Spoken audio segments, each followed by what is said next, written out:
Buenos días con todos. Buenos días con todos los presentes. Somos estudiantes de la Universidad César Vallejo.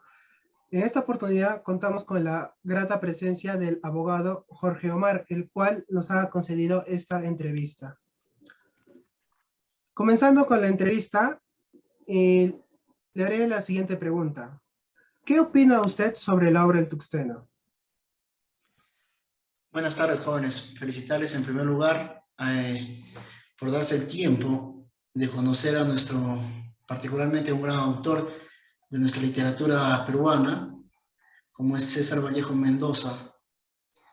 Y felicitarle también a sus docentes por intermedio de ustedes y a la universidad que lleva el mismo nombre, a efectos de que podamos conocer más lo relacionado a uno de los grandes maestros de la literatura. Respecto a lo que usted me precisa, ¿qué opino sobre la obra Tuxteno? En primer lugar, en principio hay que conocer que esta obra esta novela es una literatura proletariada, que no se publicó en Perú, por las razones que ustedes deben conocer, porque César Vallejo se exilió a Madrid, y en marzo de 1931 se publicó esta obra. Y esto obedeció o tuvo como origen a que en las décadas de los años 20, años 30 aproximadamente, se protestó un movimiento indigenista de lucha contra la oligarquía, ¿no? Con un sustento tipo socialista.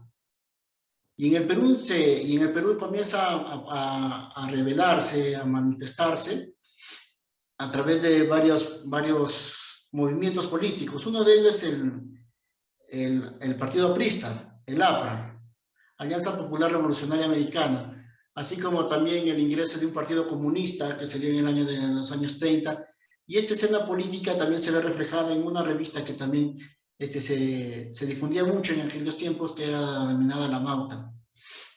Y es a través de esta obra de César Vallejo, que a la luz de una esperanza, a través de nociones idealistas que él mantenía, que se propone luchar por una justicia social. Columna vertebral que también tenía en ese tiempo el APRA, ¿no? Una justicia social ante los peligros de una penetración imperialista en el Perú. Ahí también en esos tiempos, Víctor Raúl Aya de la Torre escribe el libro El antiimperialismo y el APRA, en razón a la penetración, a la inclusión de economías imperialistas en nuestro país.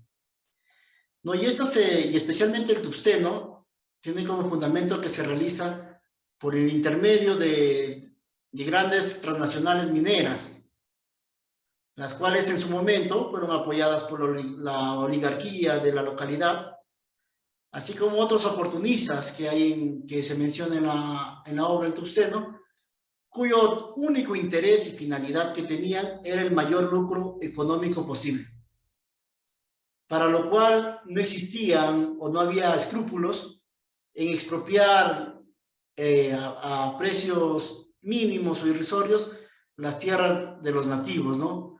Pagar a los obreros salarios ínfimos y cometer una serie de crímenes, abusos y atropellos contra la población de ese momento, todo nombre bajo la etiqueta o bajo las comillas de modernidad y progreso.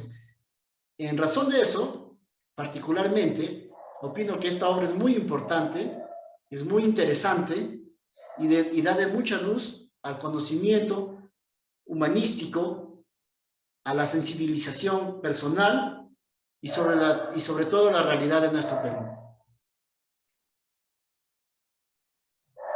Bien, bueno, mi nombre es Davis y mi pregunta es, ¿cree usted que en la actualidad aún existen problemas relacionados con el Tuxteno? Davis, nuevamente, por favor, no te escuché. ¿Cree que en la actualidad aún existen problemas relacionados con esta obra que es el Tuxteno? Ya. Mira, para responder a tu pregunta, tenemos que enfocarnos también en cuándo sucedieron estos hechos. inscritos en la obra del Tuxteno. Esto ocurre aproximadamente en la década o en los años 1910, donde hay una empresa minera, Mini Society, en donde se adueña de las minas de Tuxteno.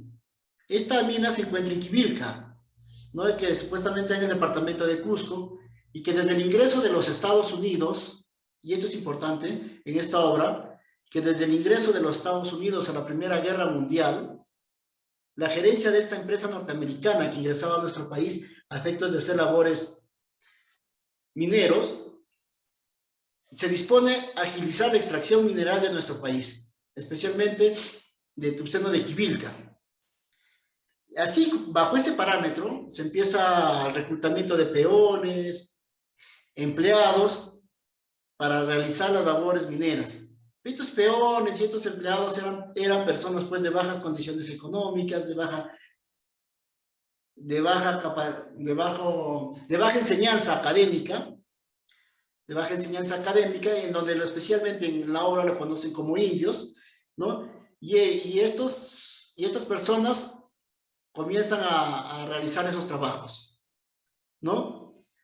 Entonces, también sí hay que tener en cuenta, para dar respuesta a tu pregunta, donde uno de los personajes también importantes en la obra es el dueño de un bazar y el contratista de peones para la mina.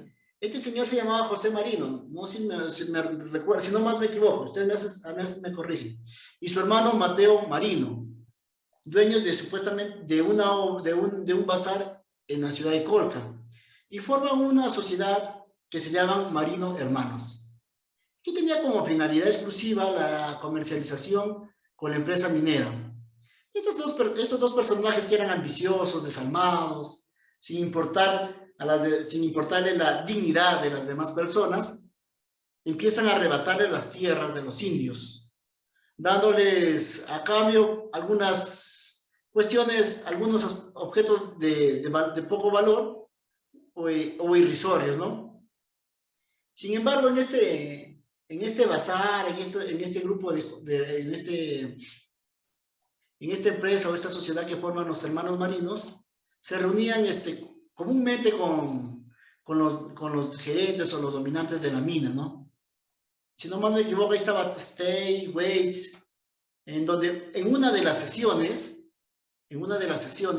esas reuniones que mantienen, José Marino decide entregarle a su amante, al comisario Baldassari, con la finalidad, supuestamente o hipotéticamente, para que se le cuide mientras él realizaba un viaje.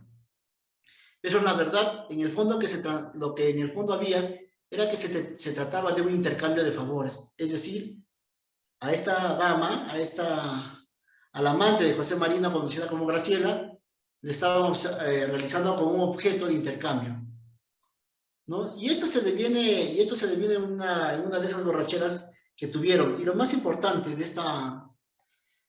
no lo más importante, pero en este aspecto, en este acápite, es que la muchacha fallece, ¿no? La señora Graciela fallece. Y según las autoridades de ese momento, oficialmente la declaran la muerte de la señora por muerte natural. No entendiera esa muerte natural como algo cotidiano que sucede en la vida sin intervención de una persona o una tercera persona en el deceso de la misma.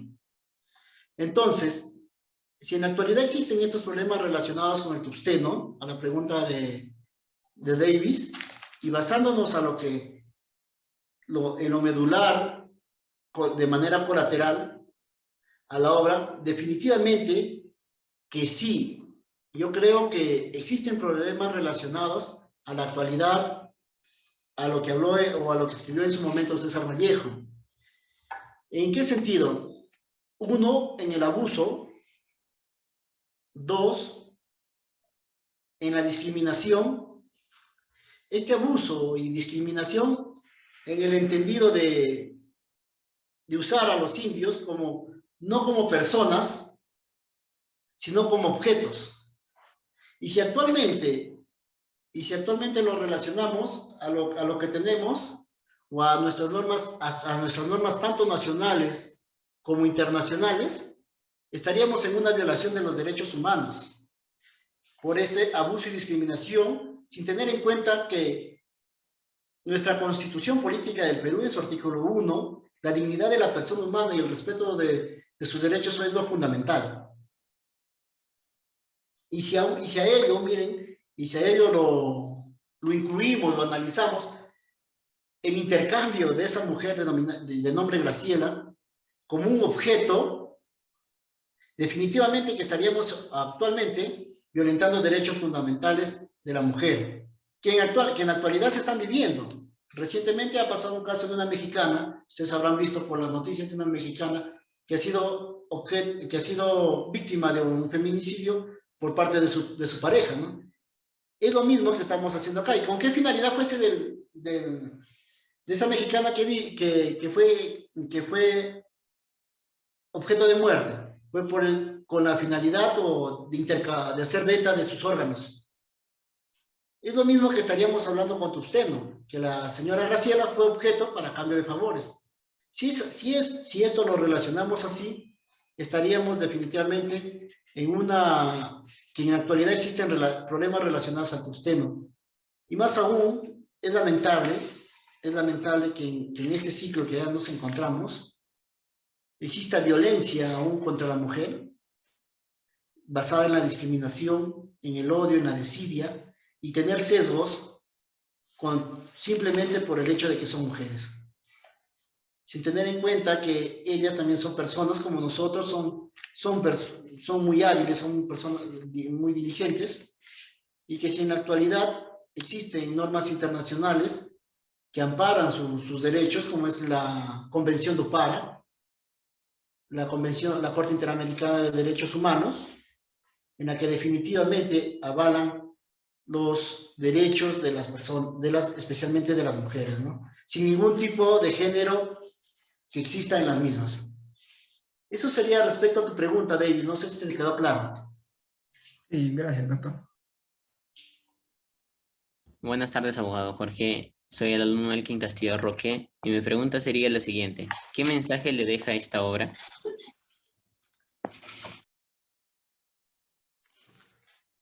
Mira, gracias, Roque. Particularmente el mensaje que deja esta obra de Tusteno es puntual.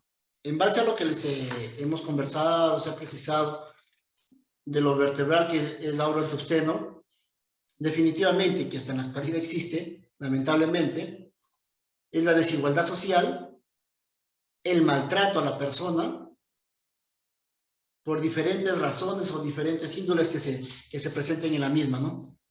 Y lo más importante, ya de un aspecto colateral a esto, aparte de la desigualdad social, el maltrato, el machismo, la violencia contra la mujer, que es lamentable, que todavía en nuestro país todavía subsiste.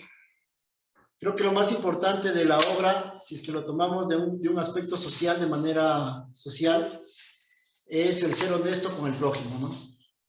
No abusar de la persona con menos capacidad económica, no abusar de la persona con menos oportunidades en lo académico, y ser lo más justo y lo más honesto con todas las personas que nos involucremos.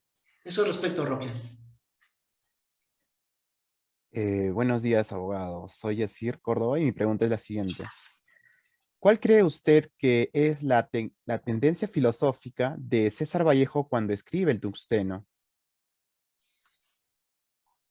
Mira, la tendencia filosófica, para mí, sería propugnar reivindicaciones. Estas reivindicaciones, basadas en el aspecto socioeconómico y político. Estos dos aspectos socioeconómicos y políticos, englobado en uno de los valores que debemos tener, la moralidad. Esto es para todo tipo de personas, ¿no? En ese momento del tungsteno fue para nuestros indígenas, para nuestros hermanos campesinos, para nuestros indios que son conocidos, ¿no? Y más aún cuando en un país doliente como el nosotros. Resaltando Yacir, resaltando que en ese tiempo las huellas del colonialismo en la sociedad peruana eran muy fuertes, ¿no? Ese es el aspecto filosófico. Gracias, Yacir.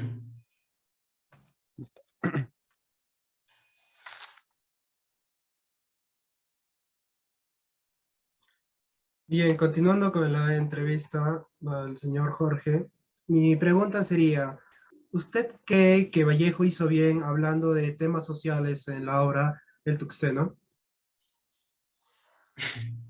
Mira, hay personas que, como yo, me parecen espectaculares lo que indicó César Vallejo en su obra. Sin embargo, hay un grupo que no lo toman a bien. Reciente, si no mal me recuerdo, salió una columna que se publicó en el diario El Comercio, ¿ya? Donde se le acusaba a nuestro César Vallejo de influir de manera negativa en el subconsciente de los peruanos. En el entendido de que de una forma u otra, o de manera intencional, se trataba de colocar en la mentalidad de nuestros compatriotas un aspecto negativo, de dolor, de sufrimiento, de ser siempre sumisos, de ser esclavos. Y esto lo relacionaban siempre, y este comentario lo relacionaron también con su obra de Paco Yunque, en la cual también se le mencionaba que era, si leyeron en su momento, un menor que era abusado, que no tenía las mismas condiciones económicas, siempre había un desnivel de poderes económicos especialmente, ¿no? Sin embargo, yo no considero eso, ¿no? Particularmente, proclamar a los cuatro vientos, en primer lugar, lo distinto que es nuestro maravilloso Perú, y denunciar en su momento, como el Tuxteno, el imperialismo, específicamente norteamericano, que ingresaba a nuestras tierras peruanas, y en donde se ejecutaba o se hacía la expoliación de los indígenas y los abusos contra los obreros mineros, el abuso contra las mujeres, contra nuestras mujeres, para mí, yo creo que era lo más correcto, ¿no? Y la idea de independencia, de salir de esa esclavitud, creo que no estaba mal. Y creo que hasta el momento se sigue proclamando estos aspectos en nuestra literatura, y especialmente en aspectos literarios. Y más aún, que en el tema jurídico ha revolucionado estos aspectos. Que ya ya no nuestra norma interna, Perú, sino ya normas internacionales a las cuales el Perú se ha adscrito para respetar los derechos fundamentales, creo que eso era lo más conveniente. Y la obra de César Vallejo como Tuxteno era una de las bases o de la realidad de nuestra historia. Eso respecto. Es que se vaya, bueno. Buenas tardes, señor Jorge. Bueno, mi pregunta es, ¿qué relación encuentra en la novela respecto a la problemática social que vivía aquel periodo con la sociedad? Robert, ¿me dijiste? Ya.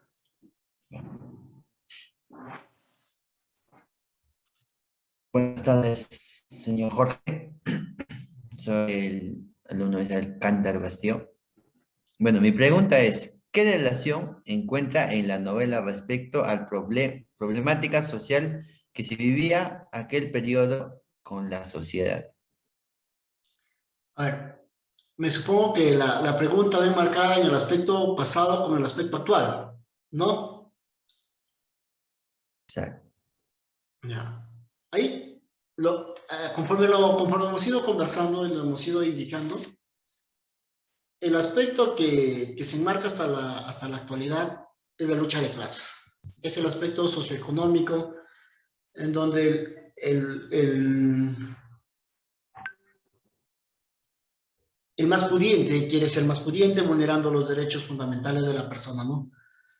El problema de nuestros hermanos campesinos, nuestros hermanos indígenas, nuestros hermanos los indios, en donde se trata de vulnerar sus derechos fundamentales que les asisten. Eso es lo primordial en esa obra que hasta la actualidad se viene dando.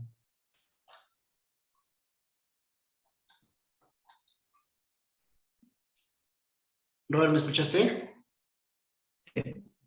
Sí, eso es respecto a lo fundamental en lo que está con el pasado y en lo que ahora, en la actualidad nos viene sucediendo. Eso es lo fundamental. Gracias.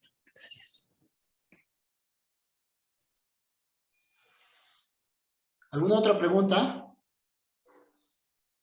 Sí, doctor, a ver, yo le hago otra pregunta. ¿Qué valores identifica y encuentra en la obra del Tusteno y con cuál de estos valores se identifica en su vida cotidiana? ¿Con quién tengo el gusto? Con Cristian Cano. Ya, gracias, Cano. Mira, los valores que se identifica en el tusteno, particularmente, yo le encontraría la valentía de dos trabajadores que se escaparon respecto a la explotación que había, ¿no? De Servando Huanca junto a Leonidas Benítez, y después fueron retomados, ¿no? Así, en otro aspecto lo tomaría la igualdad. Sin embargo, en la cual no fue cumplido en su totalidad en el momento, en donde los patrones conocidos en ese momento, o los empleadores, que trataban a las personas como animales de carga, ¿no? La desigualdad. Y yo pienso que lo más importante en nuestra vida cotidiana a la fecha, y que como principio fundamental de toda persona, es la igualdad. En mi vida cotidiana, lo que busco es la igualdad en todos, ¿no? Sean niños, sean ancianos, sean mujeres, sean varones, sean de la condición económica que se les asiste en ese momento. Creo que la igualdad es lo fundamental en mi vida cotidiana. Gracias, Cristian. Gracias. Gracias. Buenas tardes, abogado. Mi siguiente y como última pregunta sería, ¿cómo identifica usted la obra del Tusteno en su vida o en la vida social? ¿Cómo identifico yo el tusteno en la vida social? Sí. Ya. En la vida social hay que tomarlo no de manera literal lo que les voy a decir, pero sí de un aspecto académico, mental, como un instrumento revolucionario. No en el entendido, por eso no les quiero decir con el entendido de amenazar, de violentar, de agredir, de lesionar los bienes ajenos, sino en un aspecto revolucionario en donde lo que progresivamente se quiere obtener es una capacidad de formación, de conciencia y sensibilidad hacia las demás personas. En un lugar donde exista una organización, una dirección, bajo lo que a todo el mundo les motiva el progreso económico, ¿no? Entonces, lo que yo entiendo es usted, ¿no? Dentro de la vida social como una revolución mental, ¿no? En donde ya no exista el proletariado, como en aquel tiempo, donde ya no exista el indio, donde ya no existe esa desigualdad, sino exista, en todo caso, una formación consciente de que todos somos iguales. Bueno, para terminar ya la entrevista, y le volvemos a reiterar nuestra gratitud por habernos concedido esta entrevista, señor Jorge Omar. Y para terminar, ¿usted nos podría dar algunas preguntas para nosotros los jóvenes que estamos en un proceso de formación para mejorar la sociedad? ¿Tiene algunas preguntas para darnos? No, yo creo que más que una pregunta, lo más importante dentro de una formación académica en la que están llevando es ser conscientes de nuestra labor que tenemos o de nuestro rol que tenemos en la sociedad. Internalizar que todos somos iguales, sea de cualquier condición que nos encontremos, sea de cualquier universidad que estudiemos, porque nuestra vida y nuestra realidad social, si bien es cierta, son ambiguas, son distintas, son diferentes, pero nosotros tenemos que formar una sociedad, un ambiente de igualdad, de respetos hacia todos, a los niños, a los ancianos, especialmente a la mujer, a las niñas, cuidar a nuestras hermanas, a nuestras hijas, a nuestros niños, que están expuestas a todo peligro en la actualidad, ¿no? De igual manera, enfocarnos